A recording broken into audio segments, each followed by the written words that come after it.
Ladies and gentlemen, boys and girls, children of all ages, Atlantic Bushcraft Adventure brings to you another wild episode, but for the first time ever, internationally, which is kind of neat. One of us is, we're still in North America, I guess, but we are in two separate countries.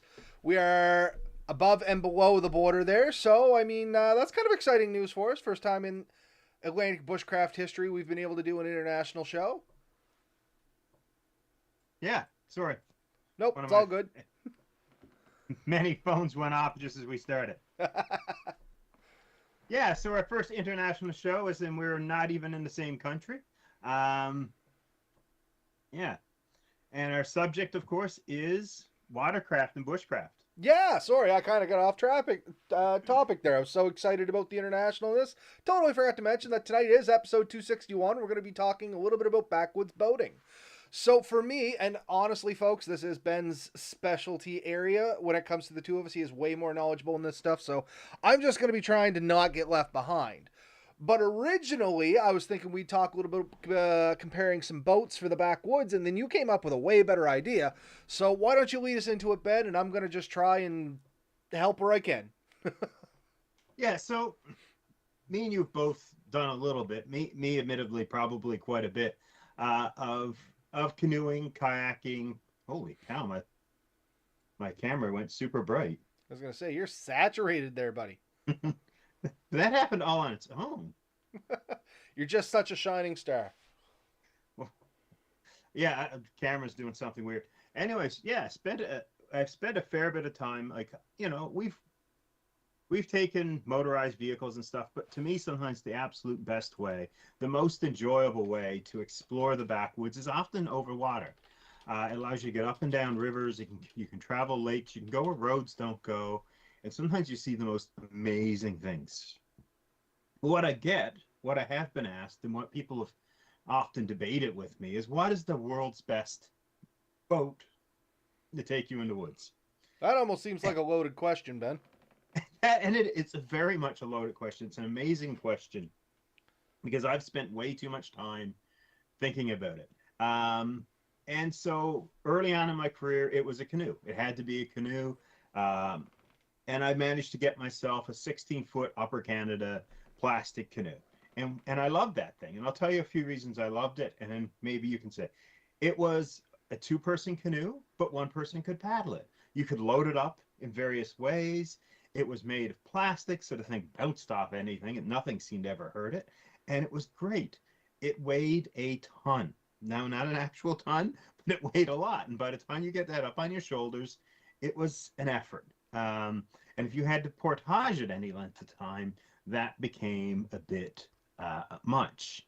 And what I found with, I go with my kids or my family or even my dog, although it's stable, it doesn't have a great initial stability.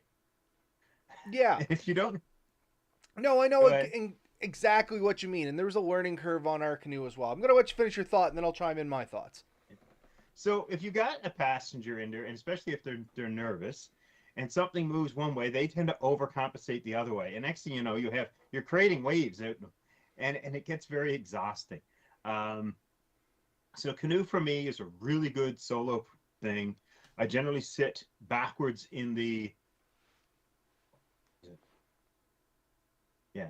I usually sit backwards in the front seat, Oh, to get you a little more centered to balance the weight out, you mean? and I use one person, and I'd often use a kayak paddle, especially after I started kayaking and realizing there's an advantage to have two paddles. And I would carry a regular canoe paddle, but I'd also have my kayak paddle when I was just doing straight lines and stuff, and it was really fun.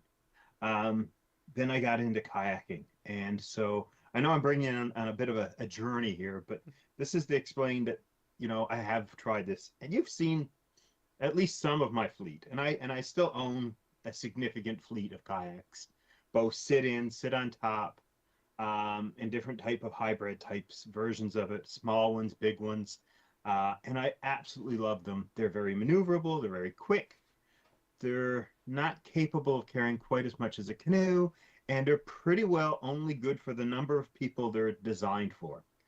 As in, a tandem kayak is more difficult for a single person to maneuver than a single kayak. And a single kayak, you really can't take a passenger. Maybe a small kid or something can sit somewhere. It's not going to be super comfortable. Even if taking a dog, they're limited where you can put them. And so they kayaks I found were very rigid in their design. They're really good for what they're meant for, but not good to do much else. Does that make sense? No, 100%. And honestly, you kind of hit some of the nails on the head that I would have said on this too. Um, Now, I have experience with kayaks. I have experience with sit on kayaks with you. We've gone out on the Yeah. lake and I had a chance to use one of yours. I do have a little experience with sit in kayaks from the past where I used to live down in Marigamish. A buddy of mine used to have one. I used to paddle a little bit down there. But self admittedly, I didn't really know what I was doing. I was like 16, 18. You just get in the boat, paddle. You know what I mean? You don't think beyond that point of it. Now, myself, I do own an 18-foot canoe, and as well as I got a good size inflatable boat there, so I got some experience on those as well. Now, just backing up a little bit when we were talking about canoes there, my thoughts on that one is I'm kind of in agreement with you. The big reason I got the canoe was there's going to be me. It's a vessel or a sea vessel that I can, well, I shouldn't say sea. It's a water vessel that I can take out on my own, but there is some major drawbacks to it. And it wasn't why I got it was for solo boating. It was more because I wanted to go with Melissa and Lily at the same time. And the big thing that I seen was if I wanted to carry any real weight, you know, two full adults, a child, some gear, maybe a dog, this, that, and the other thing, the only way to really get that kind of weight capacity is going to be to go to a canoe. I looked at lots of kayaks, but even once you get into $1,000 kayaks and above, the weight limit really capped out at around 500 pounds. You know what I mean? Which, I mean, I'm almost the better part of 300 by myself. I can take a pack that's going to be 50, 60 pounds. So let's say I'm 300. I throw in a 50-pound pack that's 350 pounds. Even a two-person canoe, that only leaves 150 pounds for somebody else in their gear. You know what I mean? That's not a lot of extra weight to throw into a boat. But when you're looking at canoes, especially an 18-foot canoe out there, that thing's like 870-pound capacity or 900-pound capacity. Like, it's massive in comparison. Yeah. And weight wise, the canoe is significantly heavier. Now, you said it's a little easier to get around. I'm on the other side of this. Maybe if you get a canoe that's a little shorter, but if you're going to carry it, I did find it a little heavy. The thing weighs like 76 pounds or something like that. So it is heavy compared to the kayaks. But on the flip side of that, it's also pretty easy to drag through the bush. I don't know exactly what model it is because it's old. I know it's a Coleman. It's like an XE something. All the Yeah. stickers and stuff wore off. I looked it up once. I do remember what it was, but I can't think of it off the top of my head. But the moral of the story is it being a plastic canoe, but it's a soft belly canoe as well, which you and I had talked about before. If anybody doesn't know what a soft belly canoe is, it's like the hull of it is relatively thin. They do this to try and save a little weight. And generally, they're going to be a lot more flat bottom. So they sit in very little water. Like, they don't sit down deep. There's not much of a keel or a line that runs underneath it, which is kind of a blessing and a curse all at the same time, depending on if there's wind or not. So without a keel, and I mean, I'm going to jump around a little bit here. And sorry, folks, I don't know how else to focus my thoughts on this one. I'm just going to kind of address them as they come up. The keel kind of sits in the water and it'll keep you straight. So the deeper your keel, the straighter you will go, but also it affects your maneuverability. So think of it like the transfer truck. You need a Walmart parking lot, turn it around. If you got a deep keel, you basically need a Walmart parking lot, spin this thing around. As where the shorter the keel, you can spin it around real easy, but the wind can also spin it around. You know what I mean? So, and I'm not going to pretend to be a boat expert. I'm just relaying my experiences at this point. But yeah, that was the big draw to a canoe for me. Was it was able to take the weight I wanted way more easy for the cost that I put in. I think I got my canoe for like 350 or 400 bucks or something like that. And the cheapest kayak I could see that would just take me reasonably with a little bit of gear, I was still looking at $600-700. And this is for a rigid body, not an inflatable or something like that, which we are going to talk about in a little bit. But that was why I went to the canoe. And then I think I actually went paddling with you first and then bought the canoe, wasn't it, Ben? Because I I did think so, want yeah. to actually try and get a little bit of sit-on kayak vibe. Because I'd never used one before. I'd always used the sit-ins. And my big problem with those was stability. I'm not the most stable person in the water to begin with. Mind you, I may be better than average, but not good when it comes to boaters. Like yourself, you would run circles around me easily. And anybody that's spent any time in the water really would. I'm just not super sturdy on the water. One, I get motion sick, so I can only, or not motion sick, seasick, so I can only put so much time on the water anyway, and then I got to kind of take a little bit of a reprieve. Otherwise, it's going to go all bad. And I think honestly that's affected me when I'm going out and trying to learn to boat because I always get that in the back of my mind. So I don't push myself as hard as I should, I don't think, or at least this is my own interpretation. But regardless, the canoe serves the better purpose for the extra weight. The problem is the size of it. It's a lot harder to get a canoe around, or at least my canoe. Once again, 18 foot. Maybe if you got a 14 foot, something like that, it's going to be a little easier. But for me, it was a little harder to transport that around solo and to do portaging and stuff like that. So for me, when I was looking at this, I decided I wanted something for the family first, and then I would try and find something for myself secondly. And now I'm on that stage and I'm trying to decide if I want a kayak or if I want to get a smaller canoe or what the deal is. Hopefully, our chat here tonight will answer some of those questions and maybe sway me one way or another. And hopefully, anybody else out there listening, maybe it'll give you folks a little bit of information too, because I do know Ben knows a fair amount about this subject. He has researched it extensively, and his wife can even attest to this. As he's sitting there snickering, you know what I mean, Ben. So we're going to dive into some of your knowledge there, buddy. Well, I mean, I think that you're hitting on something really good here because you can buy a relatively new boat, depending on the quality you want. Now that this is all quality dependent, for under $100. That will take you on the water. The problem is that $100 boat that takes you on the water isn't going to do everything you want very well. Like, it gets you on the water. And if all you want to do is get on the water, then absolutely, yes, go buy the $60 Sailor, or was it Seylor, and you're going to be on the water. That being said, I don't know if you're going to be long-term happy with it, if it's going to do the things you want. It's going to flex a lot. You're going to have trouble getting any speed up. The wind's going to blow you around, and you're not going to be ecstatic from a bushcraft point of view. But what is your need? If your need is to just float on the water and enjoy the sun, any of these boats can do that. If your need is to take yourself miles into the backwoods and go camping and have a great time and be comfortable and feel secure, you're looking at something different. If your need is the portage for miles, let's get one of those things out here, because like you said, you have an 18-foot canoe, weighs 70 plus pounds. Honestly, I kind of would bet yours weighs maybe a bit more than that, maybe 82, 84. No, absolutely. And something you said is, I'm wondering how to tackle this whole subject instead of jumping around. Do you want to pick one type of watercraft and say the pros and cons and move on? Or do you just want to keep shuffling around? I don't really know how to handle this. Well, let's start with the canoe. Sure. Because we have sort of started. Let's start with that. Canoes you can pick up probably for $350 upwards to 10 grand. Oh, easy, depending on what you're getting. And that's the thing. With canoes, there's a ton of construction. And this is what I noticed. Like, you can get, like, a birch bark canoe, which is going to set you back a lot of money. Or you can get a plastic canoe, like I have out here in the sunroom, and it's not going to set you back so much more money. But, like, the sky's the limit on these things. When I was looking, I literally found everything from, as you said, around $350, it's water ready, up to several thousand. Easy. And so if I could have, like, right now, for me, today, if somebody gave me an unlimited budget, what would I get?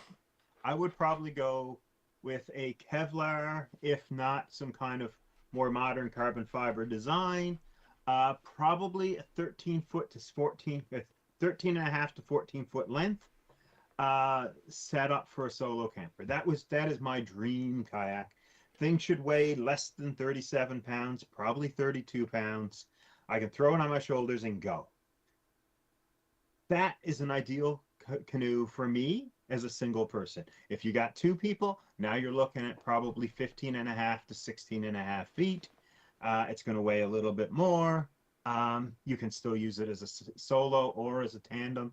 But of course, like you said, you are limited. And with your flat bottom, let's talk a bit about that. Your flat bottom fin, if you start to overload that, the first thing you're going to notice is your floor buckles up. Mm-hmm. I've been there, experienced that. As she sits lower in the water, AKA the more weight you put in, that water has to be displaced somewhere. But where it's a soft belly, it pushes right back up in it, and you kind of get this arching effect in the middle. There is some metal ribs there that try to disperse it out, but it never keeps it 100% straight. And the only way to kind of combat that is to spread the weight out more evenly. So if you have three people in it, one person has to be sit at more or less middle, one in the front, one in the back, and any gear you have should be lined out so the floor stays more or less the way it is. Because as it buckles up, it's going to affect the way it tracks and the way it moves and maneuvers, and it's detrimental to the overall trip. It's not massively, but it is an issue, right? So those are the. I mean, a canoe is the most versatile, in my opinion, And of the that. rigid Oh, sorry, finish your thought. of the rigid boats because it's a big open vessel that you can put whatever you want in. You can sit in the seats multiple ways. You can kneel on the floor. You can sit up. I've seen people stand and paddle in canoes. I can do it. I don't recommend somebody who's not very comfortable in it, but you can do a lot in a canoe. And I've seen people take canoes down white water in extremely rough terrain. Are they capable? Absolutely. It takes a lot of skill to properly operate a canoe in the water. And you watch a good canoeer or canoeist or whatever you call them, and the way they can use a paddle, I've practiced the silent paddle. And this is where you don't even take the paddle out of the water and you kind of, it almost looks like someone's stirring a pot. But man, you can get some really amazing speed. And that's how you twist the paddle. And when you get pressure and how you twist it and make it silent. And you can turn a canoe on a dime. You really can if you know what you're doing. That's how I learned But to boat, was in a canoe. That was my first yeah, experience. I'm still very fond of a canoe. Much like yourself, I do find bang for buck, it is the most versatile boat on the water if you want a little bit of everything. Now, I'm not yeah. saying it's the best boat to go buy for any individual. It's just the best boat all the way around that does everything relatively well, but nothing amazingly well, if that makes sense. But if you want it to be better, you can make it better. There's a lot of add-ons you can get. You can put bladders in the front and back to help keep it more stable. You can get spray skirts to put over it to keep water. If you're taking on ocean or rough water, a canoe, being an open vessel, tends to take a lot of water in. As it gains a few inches of water, that all negates your buoyancy, and now everything starts to sink. And it's a lot of work to get that back out. You have to bail it out or whatever. So on rough seas, canoe, not my most favorite option. I'm not gonna lie to you. Like canoes on the ocean, I've done it a few times. On smooth, calm days, absolutely gorgeous, beautiful. On rough days, terrifying. Get me off. I want to be on shore. I want to be watching that stuff from a little ways up No, because it's 100%. hard. And I have taken my canoe on the ocean, but like you said, only calm days. Not brave enough to go out in the rough yet. I took them out actually out your way. I think it was Caribou Yep, Park. caribou's just out, picked out. Yeah, we went out there in my 16-foot plastic canoe, and there was probably about 2-foot waves, which is surprisingly not that rough of a day. Not really, but when your canoe only sits a foot and a half up, it's rough enough. So yeah, like it was a lot. We didn't get very far and ended up like coming back pretty quickly because they weren't rough waves. They were pretty even and level, and I was able to kind of ride the waves, and it was really fun. But I kind of realized the limitations when the front of the canoe and the back of the canoe have the waves at the crest and the middle is almost out of the water, right? Uh, and I only have, when I got a couple of people in, that boat only really has 2 or 3 feet or inches of freeboard when it's well Mm. loaded. So I can't take a lot of rough water in that thing, you know? So I think that covers a lot of the canoe. Oh, absolutely. Look, One question that Danny had here, Red Sand Adventures, and just before we move on, I want to answer it in case he has to take off to make sure we answered him here. He says, are they hard yeah. to operate when fighting a current? I don't have any experience with them, and basically asked, do you mean a canoe? And he's like, anything that you have to paddle. So I guess before Danny has to leave, in case he does have to leave, let's address that. The more pointed your vessel is, the easier it is going to be to go against current. As well as you have to bounce, and Ben's going to chime in on this and probably give you a better answer, just first and foremost. And you kind of got to balance out how deep you sit in the water versus how much your boat is out of the water as well. If you're sitting too deep, it's going to drag a lot and it's going to pull you back more. But if you're sitting too high, it's going to be too unstable and you're just going to be spinning and being pushed back. So you kind of got to balance that out too, or at least that's what I've found in my personal experience. So now that I have said my 2 cents, Ben, about my personal experience, why don't you give us a real answer on this? The current's a really good one. Currents and winds are two things you really got to be aware of when you're on the boat. And then waves are probably the third thing, and oftentimes a result of the previous two. Your max speed on a canoe or kayak is probably maybe 6 kilometers an hour. Like, I'm not going to lie to you. Somebody walking briskly is pretty well doing a similar speed as you. I've taken the speedometer out in a GPS method and put it out. And 3 to 4 kilometers an hour, easy to do. That's a very gentle paddle on most canoes or kayaks. When you start breaking 7 kilometers an hour, you are pushing it. At least that's my experience. You're really paddling, and you're putting in much more effort than you were to do 4. Like, it's not a proportional. The faster you make these go, the exponentially more energy it takes to do. So I've tried to go up some rivers that were moving at a really relatively good pace. And there were sometimes the best I could do was hold my position. I couldn't really get past the more high current areas because I just couldn't build up the power. And if I had a passenger that was a good peddler, I could get a little bit more. But that's a challenge. And we actually threw in a river one time in Nova Scotia, and we tried to get past one point, and neither of us had the strength. And that current would, if you couldn't keep it straight, would turn you and push you back. And if you go sideways in a current, that's a really interesting experience, and it's not a pleasant one. And that becomes with the stability. You kind of have to stick perpendicular to the water beneath you, which is no longer flat, but sometimes at a very good angle. So keep that in mind. Otherwise, one side is underwater and the other side is nowhere near it, and then water comes in, and now you're sitting relatively low. Your 18-foot canoe, Robert, I would bet in even a mild breeze is hard to control. Oh my gosh, it's a kite. Unless you got a little bit of weight in it. If 3 people, it's not bad because you're sitting a little lower in the water. Just me? Yep. There's a picture on my Facebook of where I'm out just in the harbor and paddling around, and there was only a light breeze there. And I mean, I can maneuver the canoe. I'm not terrible at it. But I mean, you're constantly making corrections for even the slightest of breeze because it catches it. It's got no keel. It just starts, like, if you go into the wind or like straight in or straight away, you're okay. If you're any kind of a cross breeze, man, it's constantly like this is your front end going the entire time. And the more centered you are in your watercraft, the more you can control that. A lot of people like to sit in the back of a canoe, but if you're the only thing in a canoe, the front end is up, and there's nothing really resisting its movement from side to side. Like you said, you got 2 directions: straight into the wind, which is difficult, or straight with the wind, which is pretty easy. It's just going to send you down it's like you have a sail up in the air. But that's about the only 2 directions you can move without a fair amount of effort. You can use your paddle as a bit of a rudder and sort of get yourself some control, but the reality is you are somewhat in struggle. I find kayaks are a little better that way. They tend to sit really low in the water, and so they don't pick up as much wind as a canoe. Or if they do, the canoe is overladen. Like if it's well into the water and you only got a few inches of canoe out, then you can't take any waves. So there is the problem. In the wind, I found kayaks to be a bit better. But both of them, if the current is going faster than you are, there's not much you can do about it. And you generally want to take currents head on if you can. So if you're hitting stronger currents, it's better to be trying to go with them, either up or go, like, ride the current, as in you're traveling in the same direction and you're just keeping yourself straight, or you're fighting it straight on. If you're taking it at an angle, it's going to keep twisting you. That's kind of my best advice for that. Similar for wind. Wind works similar.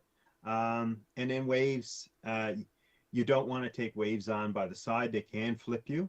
So you want to take waves on head on. You can split a wave and you can ride over a wave, and it's much better. And I've done Shuby River. If Chris is here, I don't see who's here with us, but me and him actually hit the tidal bore by accident. No. Oh, you told me about that. And yeah, like you have to hit that thing coming straight on, otherwise it'll bowl you over, I think. I mean, I don't know because I hit it straight on, but it was terrifying to think of what it would be like trying to take it at an angle if you weren't prepared for it. So these are things to sort of pay attention to.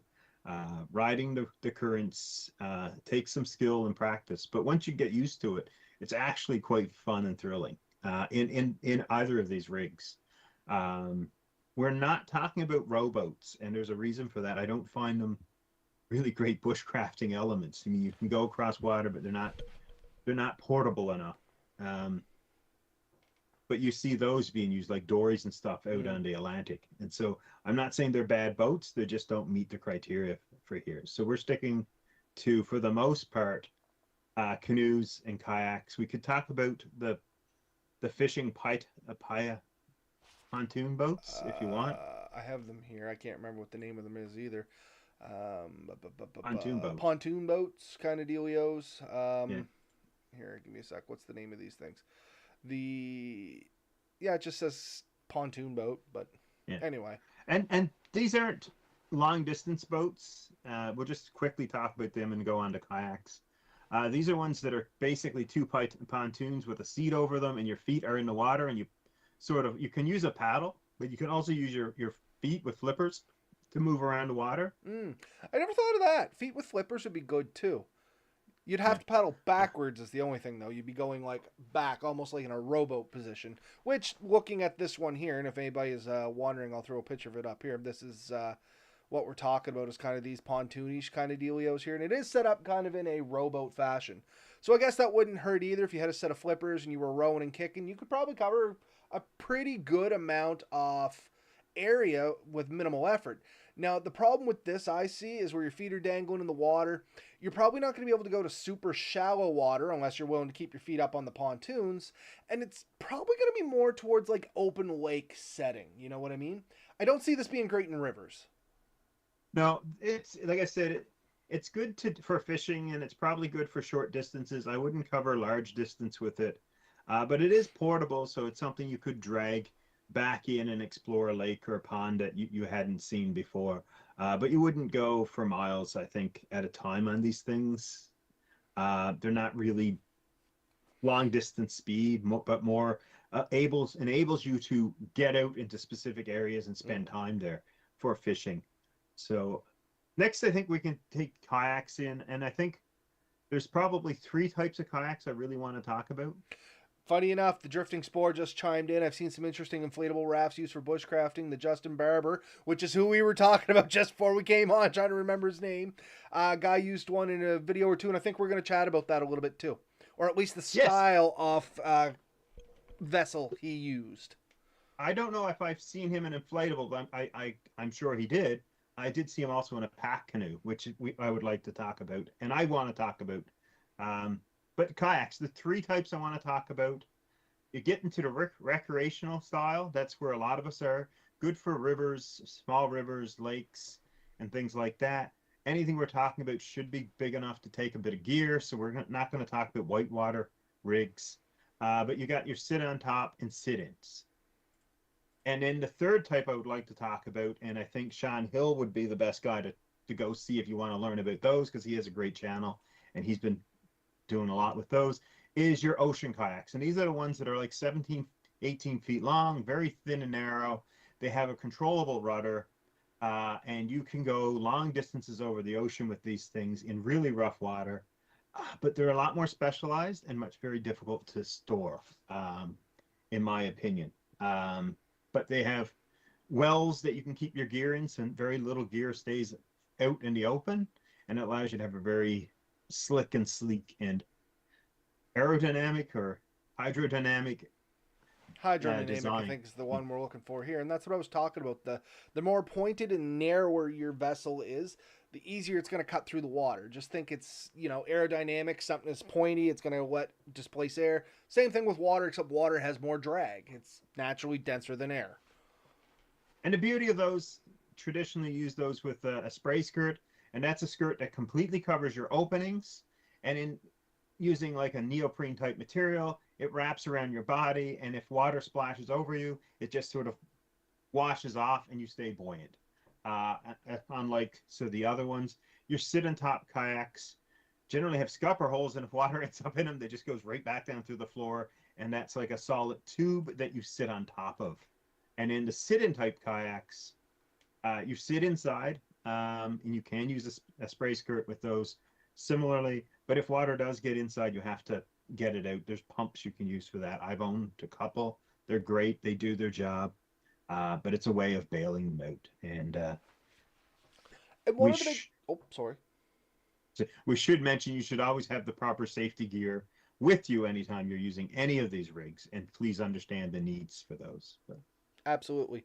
One of the big things about kayaks, or one of the big advantages about kayaks, is if you do get turned over in the water, generally most kayaks you can upright and get yourself back into them. Canoes are a little trickier. Once they take water on, they tend to sink straight to the bottom. Now, some sit in kayaks. You can actually flip over and stay inside them and right yourself. I've tried this. I am not good at it. It's like 1 out of 10, and the other 9 I almost drown. But I mean, it is possible with a little practice, and that's the thing. I never had the practice. Canoes, like I said, once they flip over and take on water, they're basically shot. You got to get them to land and get them drained out, or you got to get somebody with another boat, and you basically got to pull up beside it. Hopefully, it's still enough sticking out of the water that you can start bailing water out. But ultimately, once it takes on water, you're SOL. You know what I mean? As where the kayak, especially the sit-on ones where there is no water to really channel inside it and weigh it down, they're great. Like the ones that I used with you, you can flip those back over, hop back on, as long as you can get yourself back on the canoe, or sorry, the kayak, and you can get right back at it. And that's just something that's going to take a little practice. And I know you've told me before when we were talking about boats and stuff, you specifically used to take yours out and literally upright it and see if you could get back in it in different levels of water and things like that. And I strongly recommend anybody that's interested in boating, do stuff like that. Yeah, you're going to get wet, but when the time comes, if you have to use it, there's no wondering, can you do it? It's just a matter of, okay, this is how I do it. Yeah. And I'm going to warn you, too. Oftentimes, it's much less energy to swim to shore, pull the boat out, correct all your gear, and put it back in. So if you're not far from shore, honestly, it isn't worth the effort of trying to get back into it. This is an exercise you really need to practice for in case you're crossing a large body of water and end up capsized. This is when you want to be able to do that. With the kayak being able to self-right, there's a few things you have to know about this too. It really does, you can't have a lot of stuff on your deck when you're doing that. So if you have stuff up top that's now going to create issues, it may prevent you from ever being able to build enough effort to roll yourself around. But if it's inside the kayak, the axis is pretty small, and it should be doable. And this is a reason why these have these bulkheads and storage tubes that you can keep everything inside of. With the canoes, when I've tested this, I can sometimes usually get back in the canoe the first time I flip it, but unless I can get all the water out, if I flip it a second time, it now contains more water than I seem to be able to get out and get back in a second time. If you have a bailing bucket before you even attempt to get in, if you can get most of that water, if not all of it out, you have a better chance. If you have a second person that can help hold one side down so you don't get to one side underwater too long and get in, it's more possible. With a kayak, I suggest coming at it from the ends, not so much the side. But the sit-on tops, because they're self-bailing, you can definitely do it from the side. And I did find that actually the easiest way in those. But yeah, practice. Absolutely. It's another part of gear. You have to practice with it and understand how it works and what its limitations are and what your limitations are with that gear. Because I can tell you right now, my limitations with a canoe or kayak are way more than what they would be for like Ben. Ben, who has practiced a whole lot more, has a lot more experience with it. His limitations are going to far surpass mine. And that just comes with the time and putting the effort in and practicing.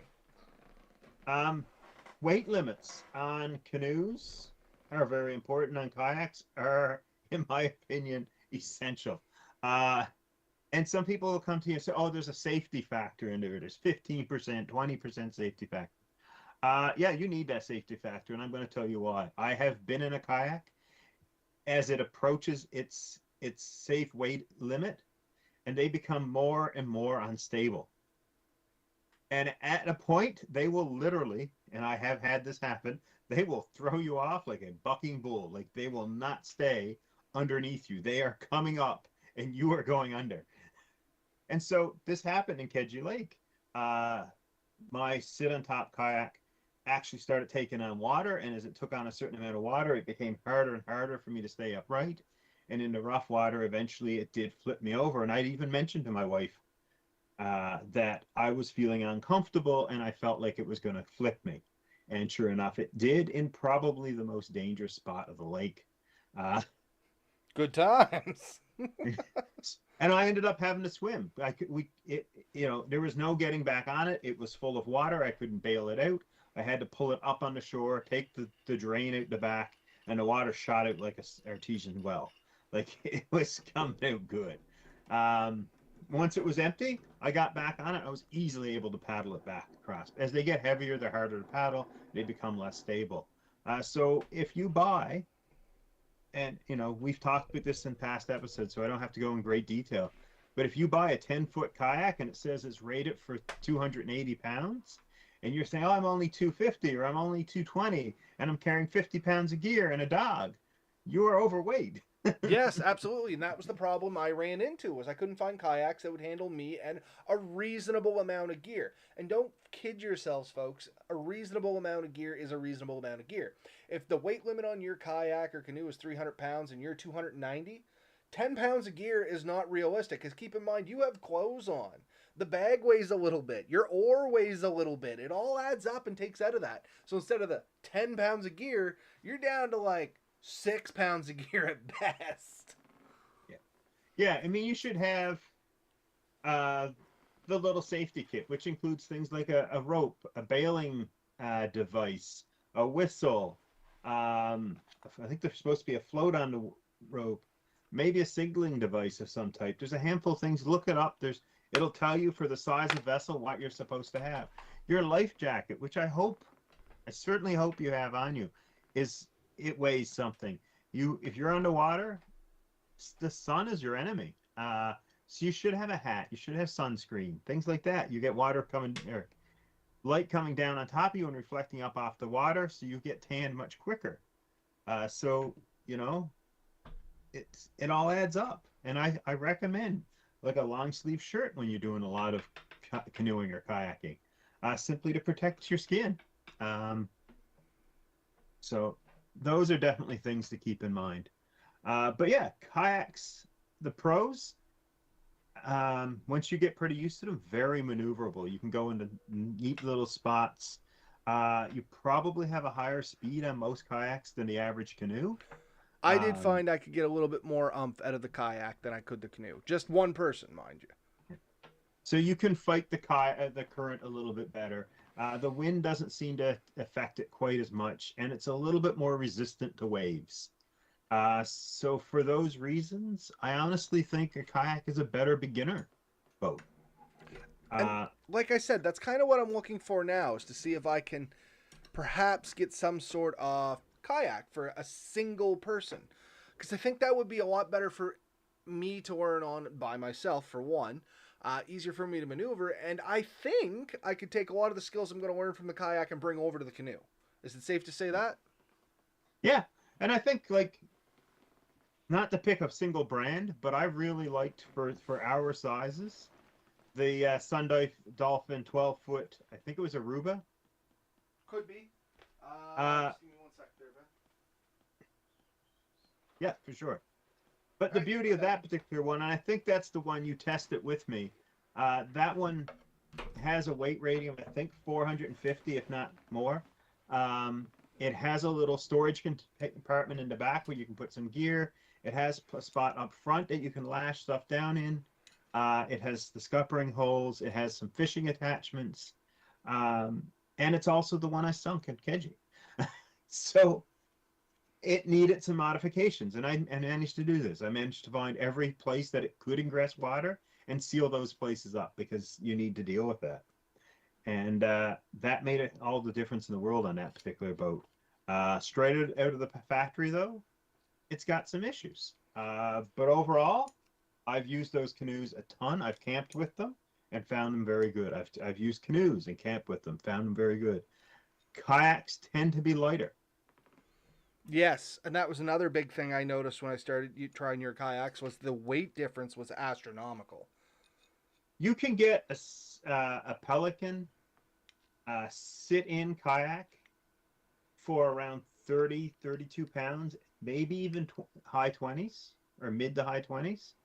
Uh, you will be hard pressed to find a canoe in that weight range unless you're spending thousands of dollars. Where you can find that kayak in the hundreds of dollars. You can go to Canadian Tire and buy it tomorrow Yes. for under $1,000, or Walmart. I was in Walmart today and seen a few. Like, you can get them. Uh, but like I said, the limitation is they're one person kayak, one person and one person only. They're more awkward to carry. You can't throw them over your head because the seat area is too shallow, or it doesn't allow you to see. There's only place that I found good to carry them was a handle on the front and back, which means it's a two-person carry, or you're dragging it, or you have to get the carts, which there's nowhere to strap them on a kayak decently.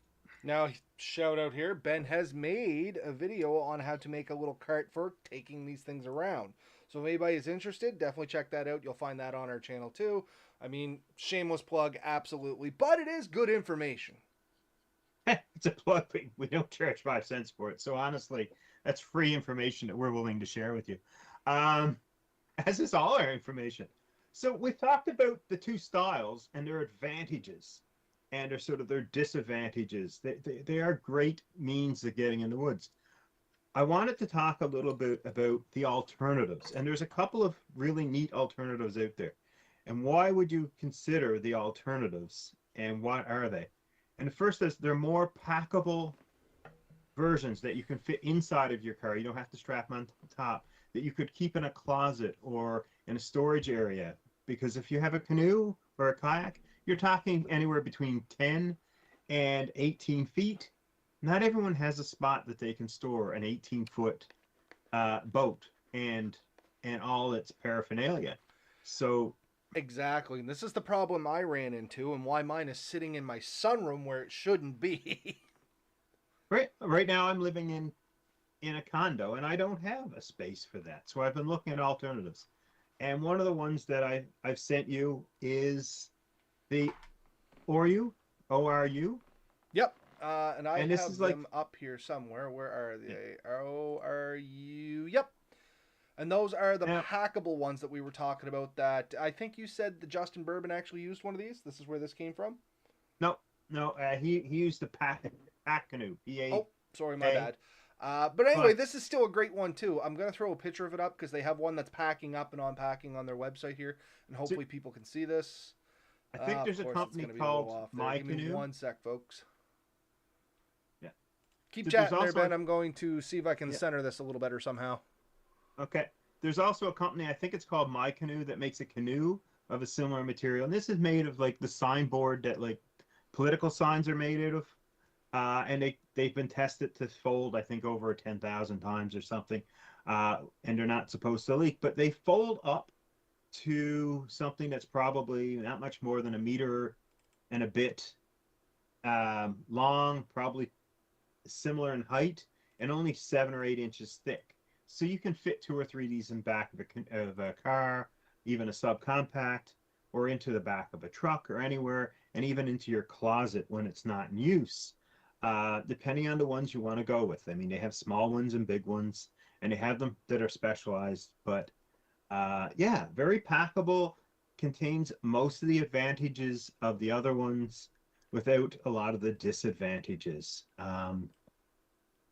And that's kind of what I wanted to talk about them. Are they perfect? Absolutely not. Can they leak? Yes. One of the problems that some people have reported with these is the tubes, because it's made of a whole bunch of corrugated plastic, sometimes get water in them and it's hard to get it out. But if you're looking for something that's lightweight, because these are lightweight, one person can easily pick this up in one hand and walk around with it. Oh, absolutely. I finally managed to get this sized right, so I'm going to put a video or the web page or whatever up here. I don't mean to cut you off, Ben, just so people Yeah. don't know what's going on. So there you go. You can kind of see it folding up there on the right. And this is that Oru kayak, ORU kayak, and this thing just folds up and it's super slick. And you can see that in the center there's an individual carrying them, and a couple different options and stuff there. All right, Ben, back to you. Sorry, buddy. The other company, I didn't send this one to you, but we should probably mention it. There is a company called TRAX or AK, Track Canoe, and they have a probably similar to the PAX canoe. I know I looked into them quite a while ago. They look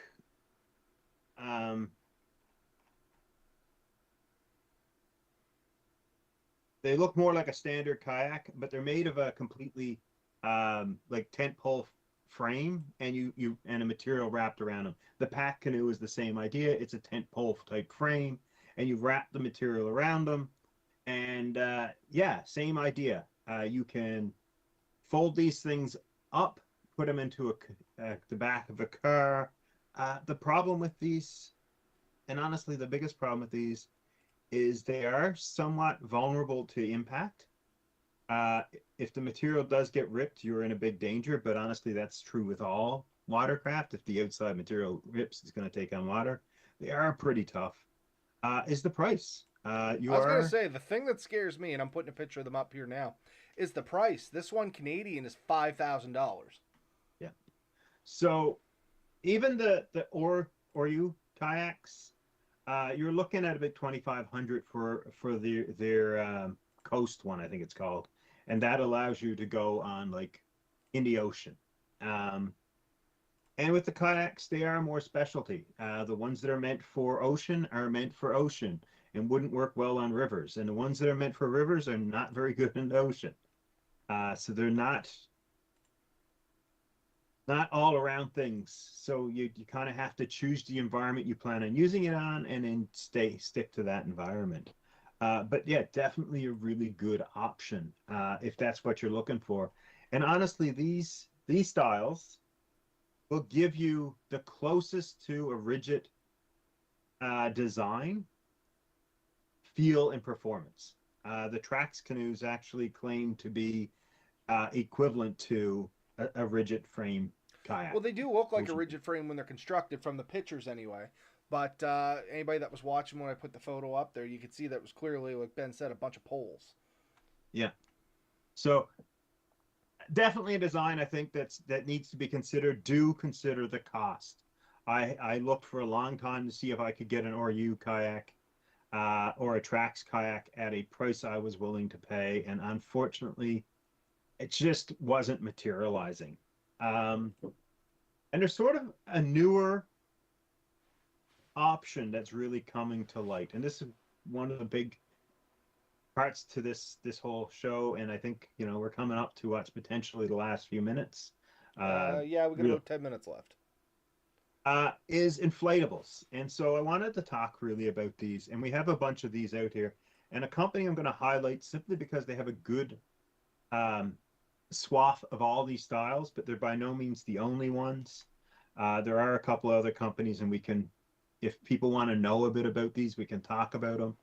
They have their pluses and their minuses, but Sea Eagle is the one I chose because they have inflatable canoes, kayaks, and they have 2 or 3 different styles that I think are really important to talk about so people can know sort of what we're getting at. The one on the Sea Eagle, I think the 380X is about your best all-around kayak. And it's honestly one I kind of fell in love with. And it's going to cost you over $1,000. When it's all said and done, yeah. Yeah. And I brought the website up, let people see what was on there. Yeah. So this particular one, it has what they call like pontoons. So it's 2 big, probably 11-inch diameter tubes on either side and a solid floor made of drop stitch material. And if anyone's familiar with drop stitch material, a lot of the inflatable SUPs are this way. Stand-up paddles. We never really talked about stand-up paddles for a reason, but they form a material that's very much like a solid material, and it's probably 2 or 3 inches of material of it's a board 2 to 3 inches thick of probably about 1 mil thick PVC with little threads that go from one piece to the next, and it allows you to have high pressure, probably around 5 to 15 psi depending on the maker and model, and that gives you a very rigid feel and an insulation between the surface below you, so they're actually kind of better in cold water. So the Seagull is known to be very tough, and I think that 380X is rated for Class 4 rapids and ocean. Let's see. It does appear so on their spec sheet. Yeah, I trust me, I've researched the I was hell gonna say, out of I it. don't doubt you on this. But here's a kayak that can be paddled 1 or 2. Here's the advantages I liked about it. 1 or 2 people, because you can move the seat all around. Unlike most kayaks, you can't do that with, and even most rigid canoes, the seats stay where they're to. This is something that allows you to move the seat, depending on the user, by as much as a few inches to complete feet. So you can pretty well sit the seats anywhere you want in these things. You can even, if you want, put a third seat in it if you have smaller people. And they have a bigger one. I think it's the 400 or 420. 420. X. Yeah. And that is designed for 3 people. The weight ratings on these things, I think 400 or 750 pounds for the 380. The 380 is, and I have this open so people are watching me do this. You can play along too. Weight rating on this thing is, let's see, load capacity, 3 persons, 340 kilograms. Yeah. And that works out, if you do the math, it's about 750 pounds. So it's quite a lot. Like it's up there with a lot of bigger canoes. And it's because it's buoyant. Like even if it fills with water, it's still going to float. It's full of air. So quick question here from Nomad. Yeah. What about inflation and repair kits? How much should you take, and how much cost-wise, I think, is what he's getting at here. So most of these will come with a repair kit. I have bought a inflatable canoe. It is not the Seagull. I decided to go with a much cheaper version, but very similar in specs and stats. And when I test it out a bit, hopefully this week, I hope to give us some feedback on how that works. But yes, the research I've done is that they are very tough and the likelihood of damaging them is pretty slim. But should you can definitely repair it. There is kits that come with it, and you can go on Amazon and look it up. I don't think the inflatable boat repair kits are ridiculously expensive. I'm going to quickly look one up.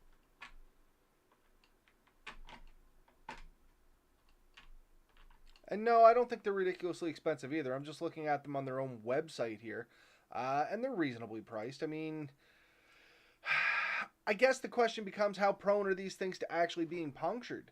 If you go by the spec sheet on here, they seem like they're probably going to be pretty decent. They seem fairly tough. They're pretty confident in their pack or in their product. Seagull runs one of theirs over with a full-size Jeep. Yeah, I was just looking at that photo, to be honest with you. It's I don't know how to get it up here to show people, but if you go to their website, which is just seagull.com, look at their kayaks, it rolls through on their ticker.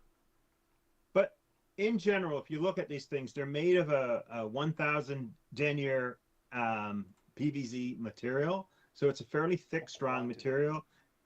And the repair kits, like I just looked them up, the same type of one that you see in a lot of the ones I've looked at, you can buy the patches for less than $10, and the whole kit comes in a little waterproof case with 4 or 5 patches, $25. Plus you get a $4 coupon it right now. So to answer your question there, Nomad, one repair kit, $25 will probably set you back, or set you up. And you said there's about 4 or 5 patches in that, or enough to do 4 or 5 patches. Yeah. And I'd just keep that with your boat, honestly. I mean, me, in my inflatable boat, I just brought one quick stick-on patch. My 2 cents was, if it ever gets punctured that bad in the woods, I'm probably not going to be able to fix it in the woods. Like it's going to be a band-aid, you know what I mean, just to get you out of where you're at. And you're probably going to be doing your proper fixes at home, where you can dry it out, you can put a little press weight on it, get a little better seal and stuff like that. My 2 cents. My 2 cents. I, I've talked to guys that are using the inflatable Zodiacs and stuff. It's very similar materials and stuff in a lot of these.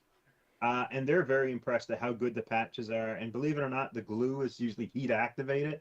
So even if you get home and you really don't like the repair, you can take a heat gun and slowly heat it up, and you can peel the old repair off and put a new, better material repair in there. You can also reinforce scuff areas with a few patches if you choose to. So right near the nose and the tail where you tend to drag them, you can put a bit of reinforcement on these if you would like and protect them. If you go to like Decathlon, you can replace every single bladder in a Decathlon one. Every piece of it is purchasable as a separate item, and you can repair any piece of it. So, and they have, if you look at their X line, they have the drop stitch floor, and I really think the drop stitch floor is something you want to look for in these. And the And one I what's your got. thinking behind that, Ben? I know you explained it to me, but for everybody else, if you don't mind. So the two floors you'll tend to find in these things are either now the drop stitch or the I-beam. And the I-beam, if you picture your cheaper little ones you used to buy with the oars that we all had as kids, and they had the I-beam, and it was never firm. Like even in fully inflated, as you sat in it, you felt like you could feel like it was sinking down underneath you. And that always kind of bugged me. The drop stitch floor gives you something that's much more akin to an actual board underneath you. And that rigid floor gives me a lot of confidence. And I think it saves you a lot of speed. And so I have a lot of experience on SUPs. And so that was something that I really thought was important for me. And so that's something that I was looking for. They also sell both canoes and kayaks that have drop foot stitch sides. And that's the Razor in the Eagle line. But if you go on Amazon, there's a bunch of competitors putting them out for about half the price of Seagull. What I will tell you is you're not going to find a lot of reviews, like real world reviews, on any of these no-name brands, and it's going to be harder to find information. But there's a ton of people have used the Seagull. Let's see. Can you use an air mattress inflator, or would you need a separate one? Separate? Could you use a boat inflator for an air mattress? I think they are just the standard little hand pumps, as long as you had an adapter that would fit from one to the other. Am I not mistaken? Yeah. Yeah, it's as long as you can produce the pressure. So we bought SUPs from Costco, and the first one we had the hand pump. The next two came with electric pumps. Be real careful you don't over pressurize these things. But yeah, as long as you have the adapter so you can fit it in. I mean, you can use a shop vac if you like to get most of the pressure. The thing is, you're probably not getting 7 to 15 psi on your floorboard. But if you can get most of the volume in there and then just top the pressure up with the pump that comes with it, or there is definitely electric pumps. There's an adapter with a straighter valve like you've got on your car tire that you can use your car pump to get the last few psi. Nice. So There's the drop options. stitch floors are generally at least 5 psi and go up. The one I bought, I think, is a 7 psi, and I played with it inside the camper, and it seems to be plenty hard enough. When you step on it, you feel a little bit of give, but it's definitely not flexing or moving. It's strong, and I'm looking forward to that side of it. But I think the beauty of these is I actually sized it up. I think I could strap one across the back of my motorcycle and go in the woods. And it weighs, the whole bag, everything, I think it's supposed to weigh around 50 pounds. Which is actually really good. Yeah, I mean... That's like my backpack, honestly. So, once you think about that, like the boat itself, I'm not sure exactly what that weigh, but they tend to weigh in the sub 30 pound range. I mean, we're talking, I got 2 paddles, 2 seats, with mine, the bag, and a repair kit, and the pump. And so if I had to portage this thing, the one I have has a lot of handles on it. I don't think the Seagull does have as many handles. but it's easier to maneuver this thing. It's if you put it up on your shoulders or your head, it's relatively soft. It's not like, a hard piece of wood or a hard piece of plastic that's really putting a lot of pressure in one spot. It does give you some room. And so you can carry this through the woods. And so what I was really looking for is something that I could take myself, maybe a couple of kids or my wife, and do a day paddle. And I can throw it in the back of any vehicle that I own. So those are the advantages of it, I think. Um, Reports are, and this is what I want to figure out, is they're much more stable. With those two big pylons in either side of you, they're pretty stable. The Seagull, the 380X, and the 300X, I think, is the other one, or the 320. Their reputation on White Rivers, they call them duckies. Duckies? They call them duckies, and apparently you can put more or less amateur people in them and send them down through class 1-2 rapids, and they just bounce along happily and they come out the other side fine. So they're fairly tough then. I mean, all around does sound like it's the best bang for your buck, even though it's a little bit more expensive. You're getting a lot for your money. Yeah. I'm finding like the one I ended up buying, I mean, I can say what it is, was called Upwell. If you want more information, I have an Excel sheet of the stats of a whole bunch of ones that are online. There's a bunch there. I think there's a lot that I thought were interesting. But yeah, good weight ratings. Like everything I found could hold two people. And I think it was 500 pounds was my absolute minimum I was looking for. There is a couple of hybrid options out there you may want to look at. And Advanced Elements, I think it's ultimately owned by Pelican. They have some inflatable ones that look more streamlined like a standard kayak. They have a bit of an aluminum frame, a bladder, and a jacket on the outside. The downside of that one is water does get between the jacket and the bladders, and it's harder to dry out. And one guy, I sent you a video, Robert, of a guy who does a review on a whole bunch of them. Yep. He said he felt like it was trying to be a better kayak than it was. He felt a little cheaped out by it. But you know what? I'm seeing them online, and I'm seeing them used all day long. You can pick up an Advanced Elements one. And the beauty is you can get the I-beam floor or the drop stitch floor. And you can buy the floor separate. You can switch them out afterwards. But the floor itself is about $200, $240, I think. And I mentioned, and I don't think we showed it, but there are ones with all drop stitch. So you would very much get a feel of much more like a rigid one, and you could probably get very similar speeds. I've done a lot of research, and I've watched people testing them, and they can. There's also a skeg at the bottom. You call it like a rudder, but yep. Then there is a stag, and it'll help you track.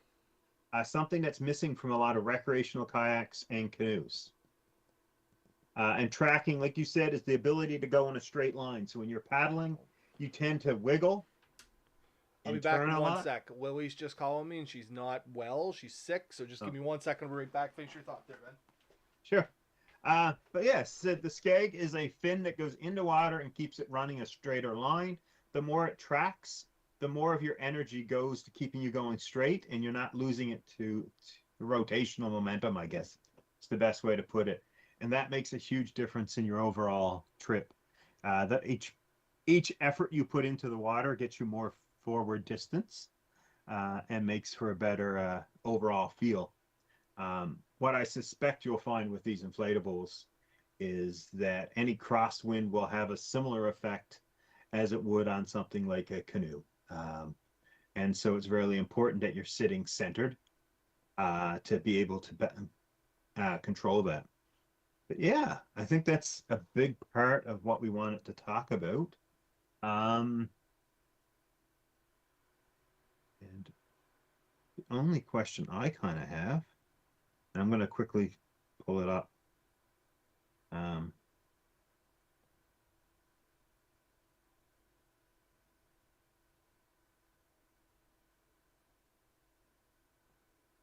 See if anyone else had any notes.